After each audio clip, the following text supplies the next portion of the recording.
ጥርሳችሁ ለበለዘና አላስፈላጊ ጠረን ለሚያመጣባችሁ እንዲሁም ደግሞ ጥርሳችሁ በጣም ቢጫ ለሆነ ጥርስ ህመም ለሚያስቸግራችሁ፣ ድዳችሁ ለሚቆስል ይሄ ምርጥ መድኃኒት ነው። እኔን የጠቀመኝ ሰሞኑን ጥርሴ ምን እንደተመገብኩኝ አላውቅም። በጣም ቆስሎ ነበርና ድዴ የሆነ ምግብ እንኳን ማኘክ አልቻልኩም ነበር። ነገር ግን ይህንን ስጠቀም ወዲያውኑ ድርቅ ነው ያደ ቆስሉን ድርቅ አድርጎልኝ አድኖልኝ ይኸው እግዚአብሔር ይመስገን ወደ ጤናው ተመልሶልኛ። ውሃ የሚቋጠርባችሁ በተለይ ድዳችሁ ለሱ ምርጥ መድኃኒት ነው። እንዲሁም ደግሞ ይህን ተተጠቀማችሁ በኋላ የአፋችሁ መዓዛ እንዴት ደስ እንደሚል በእውነት ጥርሳችሁ ራሱ አፋችሁ ራሱ ቅልል ነው የሚለው። ለካ ማንኛውም ነገር ሰውነታችን ስናጸዳለት የሆነ ቅልል የሚለን ነገር አለ። ውሃ ራሱ ስትጠጡ እንዴት እንደሚጣፍጥ የምሬ ነው። ሞክሩትና ተጠቅማ ንብረትዬ ትክክል ነሽ ብላችሁ ኮሜንት ላይ መጥታችሁ እንደምጽፉልኝ እርግጠኛ ነኝ። ምክንያቱም በጣም ስለወደድኩት በተደጋጋሚ እጠቀማለሁኝ። አሁን ጥርሴን ለማጽዳት እዚህ ጋር ወደ አሰራሩ ስወስዳችሁ እንግዲህ በመጀመሪያ የሚያስፈልገ ሙዝ ነው።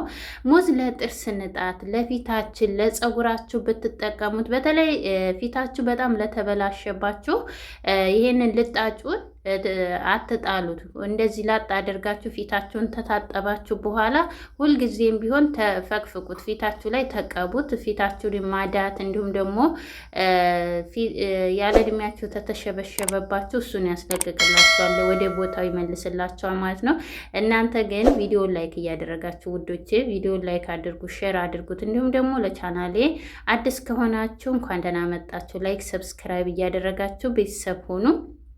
ከዛ እዚህ ጋር ወደ አሰራሩ ስንመጣላችሁ በመጀመሪያ በመታወት መልኩ አንድ ሙዝ ነው የተጠቀምኩት። እናንተ በዛ አድርጋችሁ መስራት ተፈለጋችሁ በዛ ማድረግ ትችላላችሁ። እንደዚህ ልጣጩን ፍቅፍቅ ታደረግን በኋላ ዳጥ ዳጥ ማድረግ እንዳትረሱ በደንብ አድርጋችሁ። ምክንያቱም የሆነ በኋላ ላይ ስትጠቀሙት የመዝረክረክና የሚንጠለጠል ነገር ያወጣ። ያ ደግሞ ልትጠቀሙት ስትሉ ላይን ስለሚከብድ ግዴታ እንደዚህ በደንብ አድርጋችሁ ማሸት አለባችሁ ማለት ነው። ከዛ እንደዚህ ካደረኩት በኋላ በደንብ አድርጌ ተቀላቀልኩት፣ ተፈጨሁት በኋላ በእንደዚህ አድርጌ ፈጭቸዋለሁ በሹካ። ሌላ ምንም አያስፈልጋችሁም። በሹካ በደንብ አድርጋችሁ 1 ደቂቃ ነው ቢፈጅባችሁ። ከዛ በኋላ እዚህ ጋር ሌላኛው ግብአቴ በዋነኝነት በተለይ ጥርስ ህመም ካለባችሁ፣ ያላስፈላጊ ጠረን ለሚያስቸግራችሁ ቁርንፍድን በደንብ አድርጋችሁ ተጠቀሙ። እንዲሁም ምግብ አልፈጭ ካላችሁ ቦርጭ ለማጥፋት ቁርንፍድ በጣም ብዙ ጥቅም ነው ያለው ለፀጉር እድገት፣ እንዲሁም ደግሞ ለቦርጭ ማጥፊያ፣ ፊታችሁ ላይ ውሃውን ስፕሬት እያደረጋችሁ ብጉን ለሚያስቸግራችሁ ለጥቋቁር ነገር ራሱ ውሃውን ተጠቀሙት። በጣም ጽድት ነው የሚያደርግላችሁ። ከዛ እዚህ ጋር እንግዲህ እኔ ተፈጭቶ ያዘጋጀሁት ነበረ፣ ይቅርታ ፈጭቼ ስላዘጋጀሁት እዚህ ጋር እናንተ መፍጨትም መውቀጥም ትችላላችሁ። በደንብ ስላልደቀቀ በእንደዚህ በወንፊት ማጣራት አለባችሁ። ምክንያቱም ለጥርስ ስለሆነ አንደኛ ስትቦርሹ ጥርሳችሁ ውስጥ ሊገባባችሁ ስለሚችል እንዲሁም ደግሞ ይከብዳል። ያ እንዳይሆንባችሁ እንደዚህ አጣሩት። እዛ በምታዩት ማንኪያ በትንሿ በሻይ ማንኪያ ነው የተጠቀምኩት። እዚህ ጋር ጨው አለ። ጨው ለጥርስ ህመም በተለይ ጥርስ ህመም ለሚያስቸግራችሁ ጨውን ቋጥሩበት። በተለይ ጥሬ ጨው የምንለው አሸቦ የምንለው አለ ገጠር ላይ፣ እኛ እሱን ነበር ድሮ የምንጠቀመው፣ አሁን ላይ ታልተቀየረ ማለት ነው። እና ጥሬውን እንደዚህ አንስታችሁ በተለይ ጥርሳችሁ ሲያማችሁ እንትን በሉት፣ ቋጥሩበት። በጣም አሪፍ ነው። እንዲሁም ደግሞ ፈቅፍቁበት። ጥርሳችሁን ልክ እንደ በረዶ ነው የሚያሳምርላችሁ የሚያጸዳላችሁ።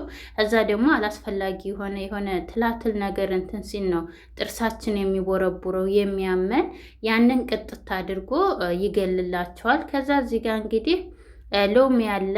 ሎሚ እንዳታበዙ።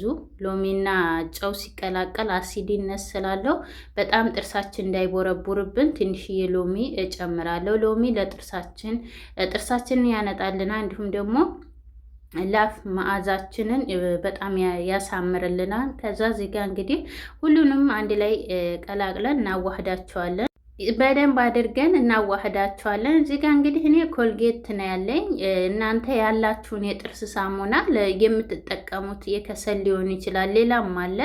የተለያዩ የጥርስ ሳሙናዎች አሉ። እናንተ ባላችሁ መጠቀም ትችላላችሁ። እኔ ግን ይሄ ስላለ ኮልጌት በዚሱ ነው የምጠቀመው።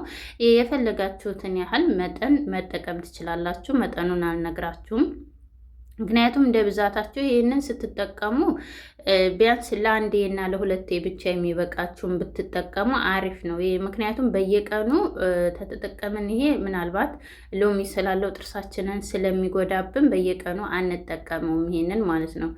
እንዴት እንደምንጠቀመው ግን እነግራችኋለሁ። ለስንት ቀን ቪዲዮውን እስከ መጨረሻው ድረስ ተከታተሉት። ያን ያህል ረጅም አይደለም፣ አጭር ናት። እዚህ ጋር እንግዲህ በምታዩት መልኩ በደንብ አድርጌ መተዋለሁ። ይኸውላችሁ ቅድምዬ በጣም ትንሽ ነበሩ ሁዱ እንደዚህ ስንመታው እየበዛ እየወፈረ እየደለደለ ነው የሚሄደው። እንግዲህ ሰላም አላልኳችሁም፣ ይቅርታ። ሰላም ብያለሁ ውዶች፣ በያላችሁበት ዓለም ዳርቻ ሰላማችሁ ብዙ ትርፍ ይበልልኝ እያልኩኝ እንግዲህ ለቻናሌ በድጋሚ አዲስ ከሆናችሁ እንኳን ደህና መጣችሁ። ላይክ ሰብስክራይብ አድርጉ፣ ሸርም አድርጉ። ስወዳችሁ 60 ሺህ እስኪያስገቡኝ እኔ ወዶች 59 ሺህ ላይ ቁጭ ብለናል። እንግዲህ እግዚአብሔር ይመስገን 60 ሺህ አስገቡኝ በዚህ ሳምንት አስገቡኝና እንግዲህ ደስ ይበለኝ፣ ደስ እያለኝ እንዲሰራም እንዲሁም ደግሞ ለእናንተም በቃ እንዲበረታ ይረዳኛል ማለት ነው። ከዛ እዚህ ጋር በምታዩት መልኩ እዚህ ጋር ታዲያ በደንብ ማዋሃድ አለባችሁ። በደንብ አድርጋችሁ አዋህዱት። ይሄንን እንደዚህ ሲወፍርላችሁ በቂ ነው። ይሄ ግብአት በነገራችን ላይ ለጥርሳችሁ ብቻ አይደለም። እጃችሁ በጣም ተቆረፈደባችሁና ጥፍራችሁ ራሱ ቆሻሻ ካለው ይሄንን ተጠቀሙ። ጠቋቁር ነገሮችን ለብብታችሁ ራሱ ይሄንን መጠቀም ትችላላችሁ። በጣም ላብ ለሚያልባችሁ እንዲሁም ደግሞ የሆነ አሁን ሙቀት ስለሆነ ላብ ብብት ያልበናል።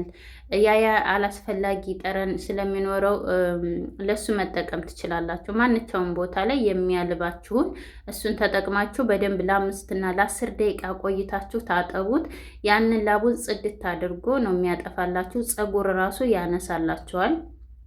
ከዛ እዚህ ጋር እንግዲህ እኔ እቃለች እንደዚህ አይነት እቃዎች አትጣሏቸው፣ እያጠባቸው አስቀምጡና እንደዚህ አድርጌ ወደ እቃው ገለብጠዋለሁኝ። ከዛ ይሄንን እንዳልኳችሁ ማብዛትም ማሳነስም ትችላላችሁ። ይሄ አሁን ቢያንስ ለ3 ጊዜ ይበቃኛል፣ በቂ ነው። በጣም ብዙ ነው፣ እንደውም በስቷል ማለት ነው። ከዛ በኋላ እንደዚህ አድርጌ እቃው ላይ አስቀምጬ ይኸውላችሁ፣ ቅድምዬ እንዳልኳችሁ ምን አልኳችሁ? የሙዙ ልጣጭ በደንብ አድርጋችሁ ፍጩት ያልኳችሁ ለዚህ ነው። እዚህ ጋር አንድ ተስቶ እንትን ስላለ ተንጠልጥሏል። እንደዚህ እንግዲህ አንስቼዋለሁ በመታወት ማለት ነው። ልክ እንደ ቋንጣ ነው የተንጠለጠለው። ከዛ እንደዚህ ግጥም አድርጌ ፍሪጅ ውስጥ አስቀምጠዋለሁ። በነገራችን ላይ ይሄ ከፍሪጅ ውጭ መቀመጥ ይችላል። ያው የሙዙ ልጣጭ ነው። የሙዙ ልጣጭ ይጠቁራል እንጂ ቀሪዎቹ ሎሚም እንዲሁም ደግሞ ቁርንፍድ የጥርስ ሳሙና ስላለው አይበላሽም፣ ምንም ችግር የለውም። ከዛ እዚህ ጋር እንግዲህ እያልኳችሁ ያለሁት ዛሬ ያው ከፊትና ከፀጉሩ ወጥተን ወደ ጥርሳችን መጥተናል ለማለት ነው። የጥርስ በጣም ቆዮ ተሰራውኝ። ጥርሴን ሰሞኑን በጣም እያመመኝ ምግብ ራሱ መመገብ አቅቶ የነበር፣ ማኘክ አቅቶ የነበር። የምር የዲዴው ውስጡ እንዳለ ቁስል አለ። ምን እንደሆነ አላውቅም። አንዳንድ ጊዜ ሽንት ቤት ስንተፋ እንዲሁም ደግሞ ምች ሲያማታን ነው እንደዚህ የሚሆነው። ያው አንዳንዴ እንዳልኳችሁ ሽንት ቤት ሲሸታችሁ ሽንት ቤት ላይ እንዳትተፉ ማለት ነው። ከዛ በኋላ እንደዚህ አድርጌ እዚህ ጋር እንግዲህ ያው ካሜራ ፊት ለፊት ላይ ነው ግዴታ ለእናንተን የሰራሁትን ማሳየት ስላለብኝ እየተጠቀምኩኝ ማሳየት ስላለብኝ እንጂ ጥርሳችሁን በተለይ ስታጸዱ እንደዚህ ካሜራ ፊት በጣም ትዝረከረካላችሁ። እንግዲህ ይቅርታ ብያለሁኝ።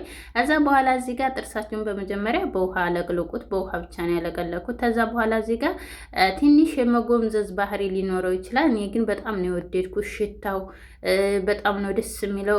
እንዳልኳችሁ ድዳችሁ በጣም ተቆሰለ ድርቅ ነው የሚያደርግላችሁ። ታዲያ እዚህ ጋር ጥርሳችሁን ስታጸዱ በአንድ ቀና በረዶ ምስል ብላችሁ ፍትክ እንዳታደርጉ አደራችሁን። የጥርሳችሁ መስታወት ይበላሽባችኋል።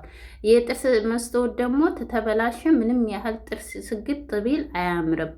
ምንም የጥርሳችን ውበት የሚያሳምረው የጥርሳችን መስታወት ስለሆነ ግዴታ ቀስ እያላችሁ ይሄንን በሳምንት አንዴ ሁለቴ ከቀን ቀን ነው እየለቀቀ የሚሄደው እንጂ በአንድ ቀን ወይም ደግሞ በአንድ ሳምንት ጥርስ ይነጣልና በረዶ ይመስላል ማለት አንችልም። ከዛ እዚህ ጋር እንግዲህ በምታዩት መልኩ እዚህ ጋ እኔ ጥርሴ እግዚአብሔር ይመስገን በተፈጥሮ ድዴ ጥቁር ስለሆነ ለጥርሴ ውበት ሰጥቶታል። እግዚአብሔር ይመስገን። ይኸው ያፋችሁ ጠረን እንዴት ደስ እንደሚል ሰርታችሁ ሞክሩት። በእርግጠኝነት ትወዱታላችሁ። ቀሪውን ፍሪጅ አድርጋችሁ በሳምንት ሁለት ጊዜ ተጠቀሙት። ቻው፣ ወዳችኋለሁ። ሀሳብ አስተያየታችሁን ኮሜንት ላይ